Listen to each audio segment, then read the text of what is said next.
warahmatullahi wabarakatuh. Salam sehat. Alhamdulillahirabbil alamin wa bihi nasta'inu ala umuri dunya waddin. Asyhadu an la ilaha illallah wa asyhadu anna Muhammadar Rasulullah. Allahumma sholli ala sayyidina Muhammad wa ala ali Muhammad.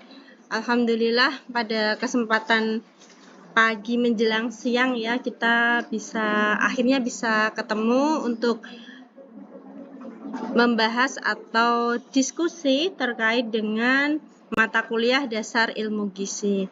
Nah, sebelumnya perkenalkan, nama Ibu Nur Ani. Pada kesempatan hari ini kita nanti ada beberapa topik yang akan Ibu bahas ya. Ada kurang lebih 2, jadi nanti teman-teman bisa presensi 2 kali ya. Sejarah ilmu gizi sama gizi makro. Nah, dari teman-teman di sini ada yang nggak masuk? Ada yang nggak masuk ya. Nama lengkap Ibu Nur Ani, biasa dipanggil dengan Bu Ani. Baru sekali ini kan ketemu di kelas ya. Ya, Ibu biasanya ngajar di kelas peminatan K3. Nanti insya Allah kalau mengambil peminatan K3 bisa lebih sering ketemu dengan Ibu. Nah, untuk di semester 3 ini Ibu mengampu sejarah ilmu gizi karena background Ibu S1-nya dari S1 Sarjana Kesmas Peminatan Gizi. Tapi S2-nya dan S3-nya dari K3. Nah, untuk sejarah ilmu gizi ini ada beberapa yang perlu teman-teman ketahui ya. Jadi paling tidak teman-teman itu aware, tahu ya. Kaitannya dengan gizi itu apa sih? Gizi itu apa?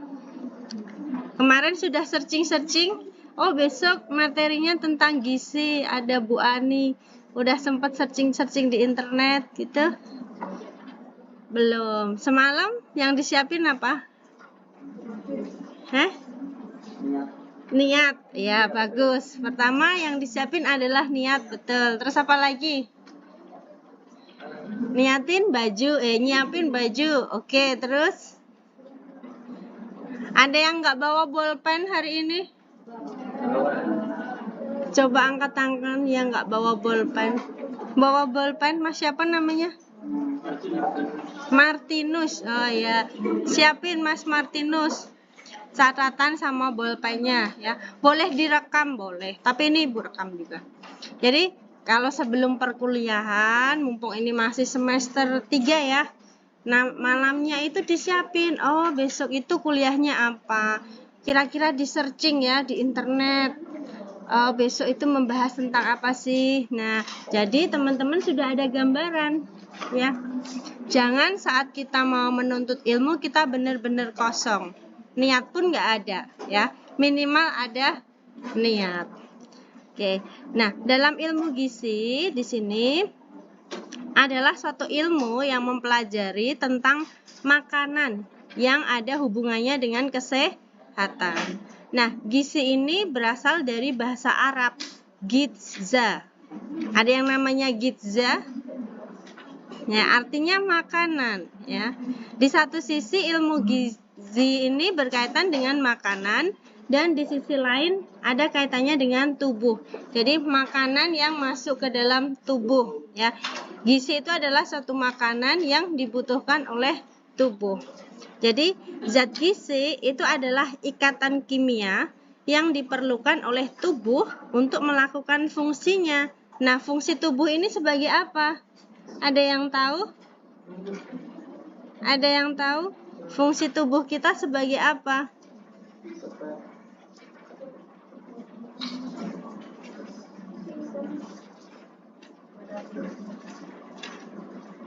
Kenapa manusia ada tubuh?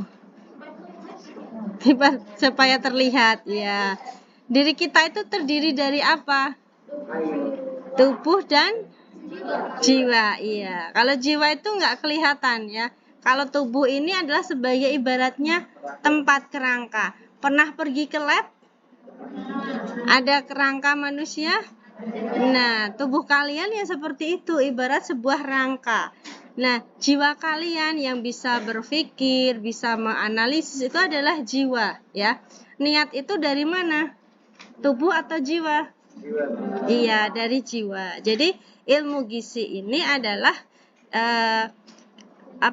suatu ilmu yang mempelajari tentang makanan untuk kesehatan tubuh. Dimana kalau tubuh kita sehat, maka jiwa kita juga akan sehat. Sehingga penting sekali kita harus menjaga kesehatan tubuh. Nah, secara klasik kata gizi ini bisa dihubungkan dengan kesehatan tubuh sebagai penyedia energi yang membangun dan memelihara jaringan tubuh serta mengatur proses kehidupan dalam tubuh. Kan kalau manusia itu ada yang gemuk, ada yang kurus, ada yang ideal. Nah, itu juga bagian dari efek apa?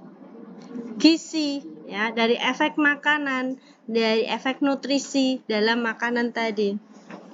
Nah, ruang lingkup dari gizi ini nanti kita ada kaitannya erat dengan ilmu agronomi, peternakan, ilmu pangan, mikrobiologi, biokimia, faal, biologi molekuler, dan kedokteran, serta ilmu-ilmu sosial seperti antropologi, sosiologi, psikologi, dan ekonomi. Kenapa? Karena dalam ilmu gizi nanti ada beberapa faktor yang mempengaruhi gizi tubuh manusia.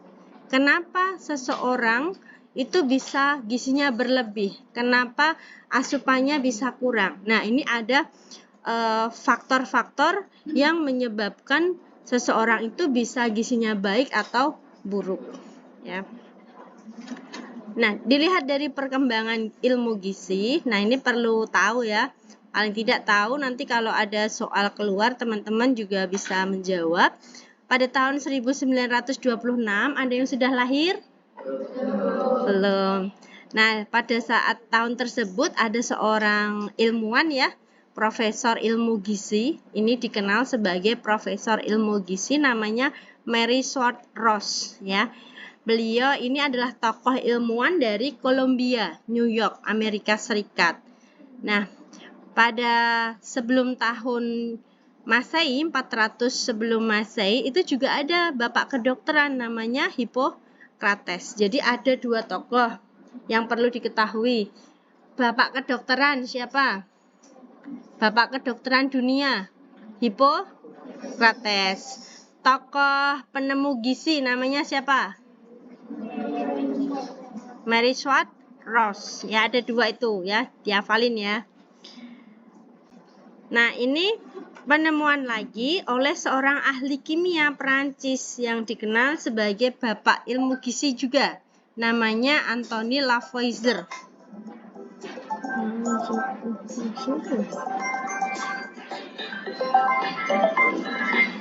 Bentar ya.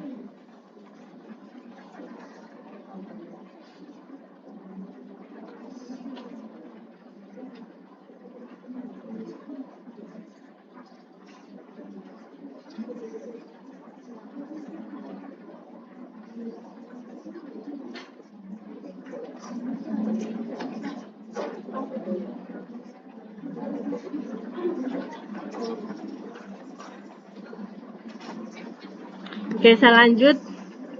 Nah, Anthony Lavoisier ini adalah tokoh ilmuwan ahli kimia di tahun 1743 sampai 1794 yang melakukan uji kelinci.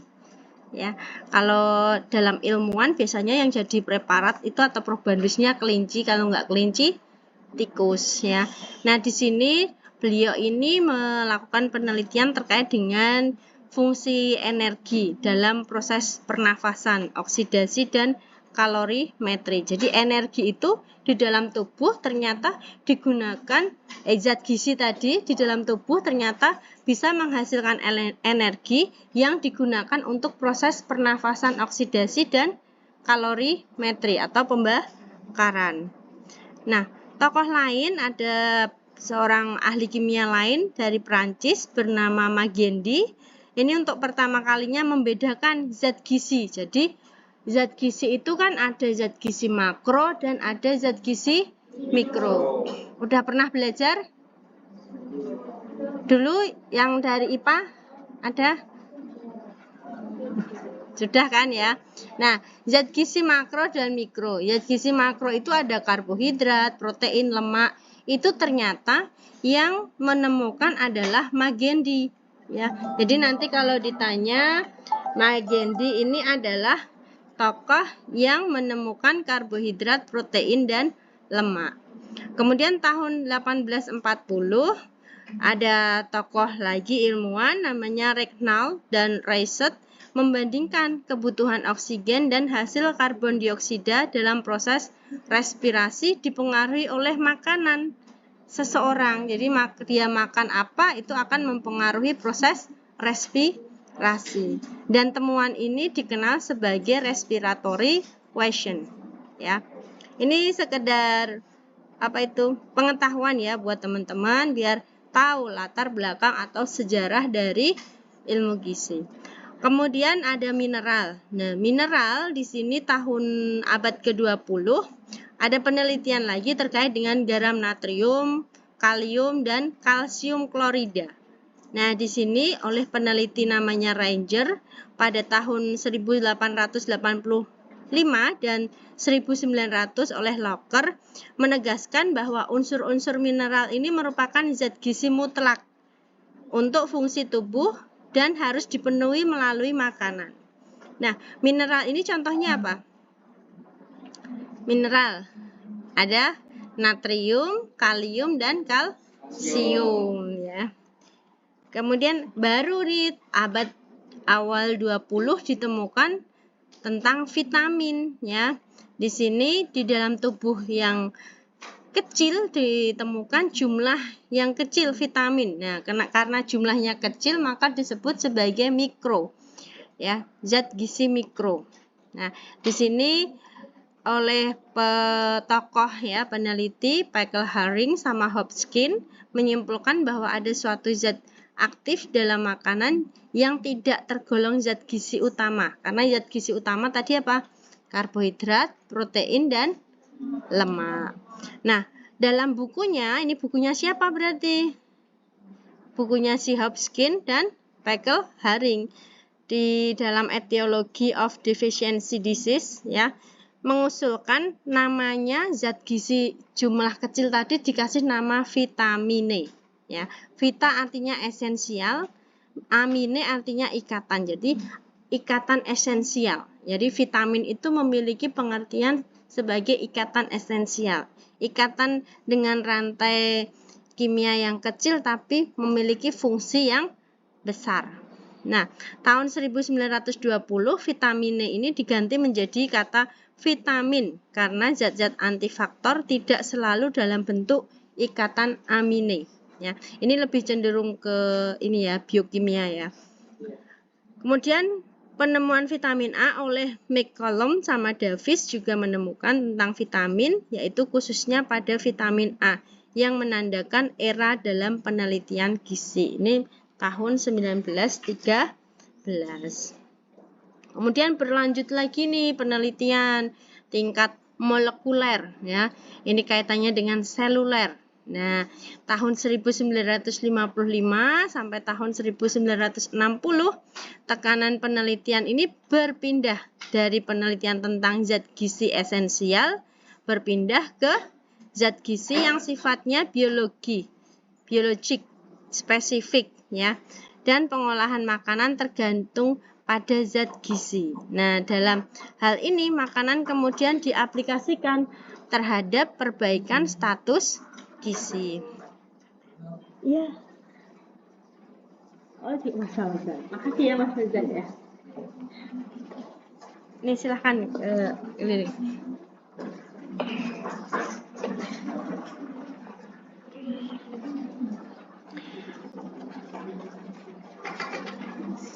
Nah, sekarang ini diketahui terdapat 45 zat gizi yang tersedia dalam kehidupan sehari-hari kita yang diteliti, baik itu mikromineral, vitamin-vitamin baru ya, sehingga makanan itu aman untuk kita konsumsi dan lembaga dunia ya, FAO sama WHO ini sudah membentuk suatu panitia yang dikenal dengan Codex Alimentarius. Di sini adalah suatu standar terkait dengan keamanan pangan. Nah, Codex Alimentarius itu kalau dalam keamanan pangan adalah sebagai cikal bakal munculnya HACCP. Pernah dengar HACCP? Udah pernah? Belum? Baru sekarang. Hazard Analysis Critical Control Point. Nah, HACCP nanti dipelajari kalau peminatan K3, Kesling ya, kaitannya dengan keamanan pangan sama hygiene sanitasi. Jadi makanan yang yang dimakan itu harus memenuhi standar nilai gizi. Sampai di sini dulu. Ada yang mau ditanyakan untuk topik yang pertama? Nanti bisa tanda tangan 3 ya. Saya ada langsung 3 topik. Nanti dipelajari, minggu depan ada kuis ya.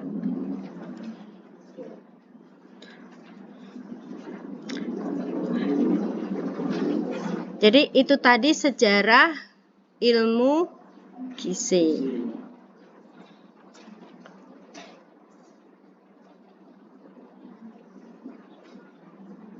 Oke.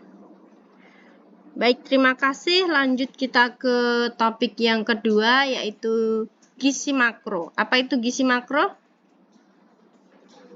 Gizi makro, gizi yang memiliki zat makanan utama yang membina tubuh dan memberi energi. Nah, zat gizi makro ini memiliki jumlah yang ukuran lebih besar. Satuannya gram, tapi sebaliknya kalau mikro berarti memiliki ukuran yang lebih kecil ya. Zat gizi makro ada karbohidrat, protein dan lemak. Nah, ini bisa dilihat ya di sini perbandingan atau perbedaan antara zat gizi makro dari karbohidrat, protein dan lemak. Nah, karbohidrat adalah di area sini ya, terdiri dari apa ini teman-teman? Roti, gandum, nasi, ubi, kentang, biji-biji ini ya, biji gandum sama biji beras ya. Terus di sini ada sayuran. Sayuran itu masuknya apa? Serat, vitamin dan mineral. Di sini ada sayur dan buah. Kemudian di sini ada lemak. Lemaknya terdiri dari lemak nabati dan lemak hewani. Yang dimaksud lemak hewani apa?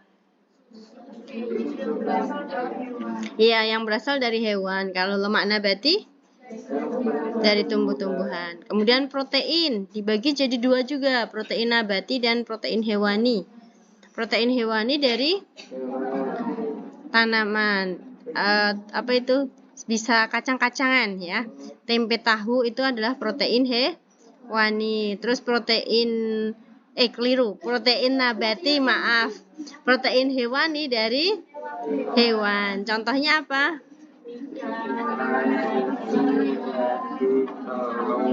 Iya, betul. Hari ini sudah makan konsumsi protein? Sudah konsumsi karbo? Sudah soto? Soto ada karbonya, ada proteinnya. Sudah makan buah? Belum matang ya. Kadang kita lupa ya, dalam sehari nggak makan buah ya. Nah, karbohidrat. Karbohidrat itu apa teman-teman? Karbohidrat ini adalah suatu ikatan rantai kimia ya, yang terdiri dari atom karbon, hidrogen, dan oksigen. Nah, dalam karbohidrat dibagi menjadi 3 kelompok besar. Monosakarida, oligosakarida, dan polisakarida. Nah, karbohidrat ini bisa mensuplai ya zat gizi sebagai unsur energi utama. Ya, kalau teman-teman lapar langsung makan nasi ya. Nah, perutnya terus jadi apa? Kenyang, terus nggak jadi pusing, langsung apa? Semringah, ngantuk ya. Ya, kenapa bisa ngantuk? Ya, kebanyakan nasinya karena energinya nggak dibakar ya. Tapi kalau buat aktivitas, insya Allah tidak ngantuk karena energinya terbakar. Nah, selain sebagai sumber energi, karbohidrat juga memberi rasa kenyang, ya, memberi rasa kenyang. Nah, fungsi dari karbohidrat tadi sebagai sumber energi, memberi rasa kenyang, terus pengendali berat badan, ya, pengendali berat badan, mencegah penyakit dan penentu indeks glikemik, ya. Nah, ini contoh, ya. Ada dua jenis karbohidrat, ada karbohidrat kompleks dan sederhana. Jadi, kalau kita diminta untuk makan, kita baiknya yang kompleks apa yang sederhana? Kalau untuk lebih cepat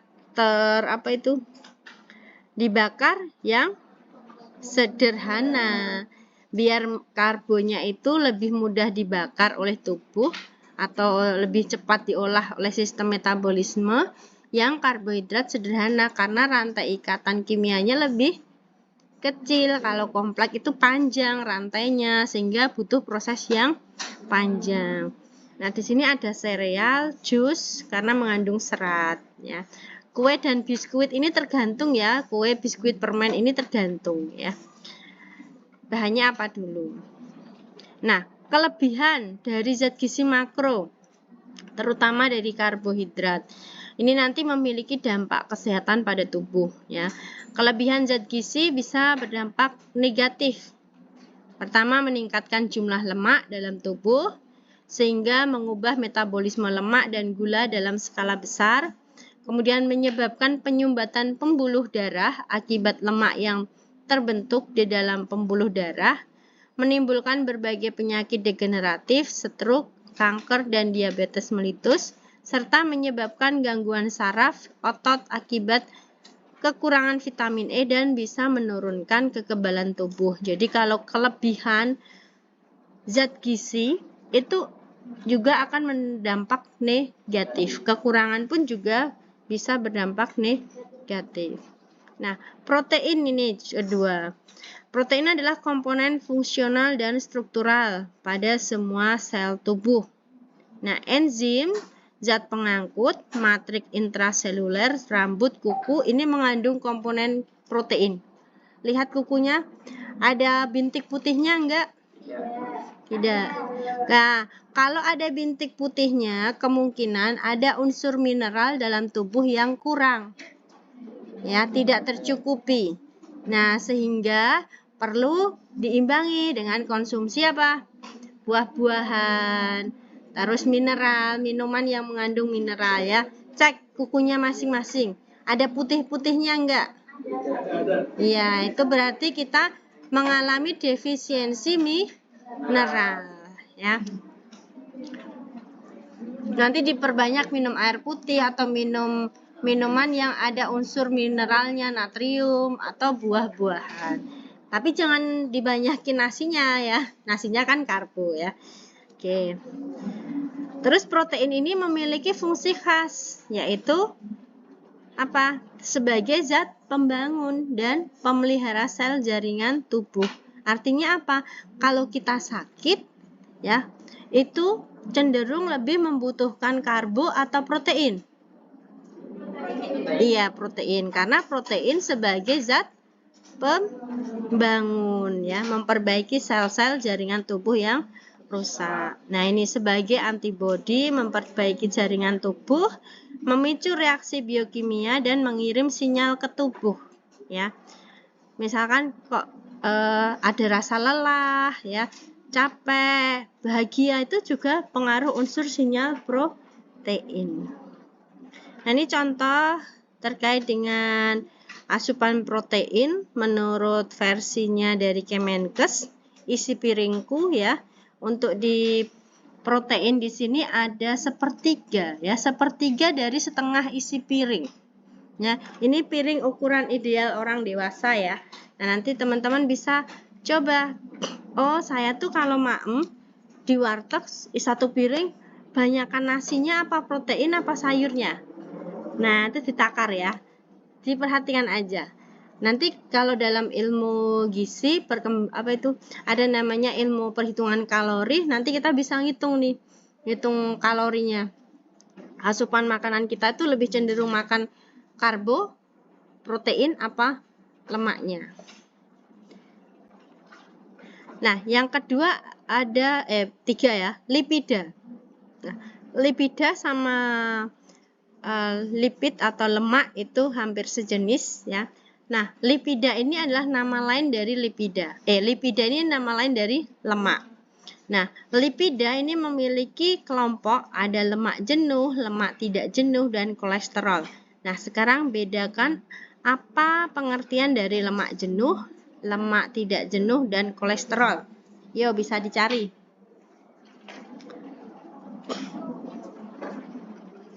Resensinya udah sampai di mana? Ya. Yang bisa menjawab angkat tangan ya. Lemak jenuh, lemak tidak jenuh, kolesterol. Apa? Martinus boleh buka HP, enggak apa-apa. Bawa HP? Ya.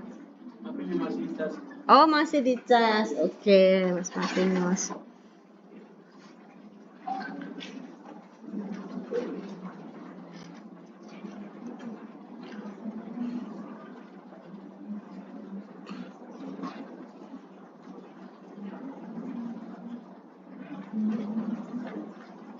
Zat gizi makro tadi apa Mas Martinus? Zat gizi makro tadi terdiri apa aja?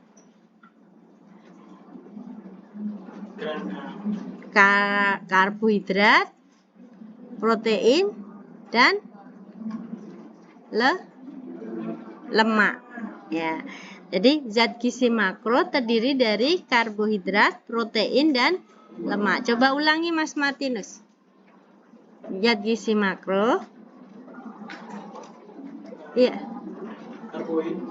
Karbohidrat. Lemak dan protein. Ya. Zat gizi makro ada berapa Mas Martinus? 3. Apa aja? Protein. Iya. Karbohidrat. Iya. Lemak. Iya, betul. Oke, sip. Terus protein tadi fungsinya untuk apa Mas Martinus? Memperbaiki sel jaringan yang rusak. Ya. Dengerin dulu ya, siapa yang ini angkat tangan setelah adzan?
Oke, siapa? Mas, apa namanya? Yang mau menjawab lemak jenuh, lemak tidak jenuh, atau kolesterol? Namanya siapa dulu? Galih, Mas Galih. Ya. Salah satu aja, lemak jenuh. Lemak jenuh itu jenis lemak yang tidak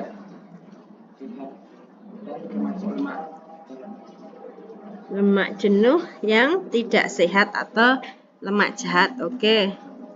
Terus lemak tidak jenuh. Ya, kanan dulu. Engkau yang ini kiri kolesterol. Mbak siapa namanya? Putri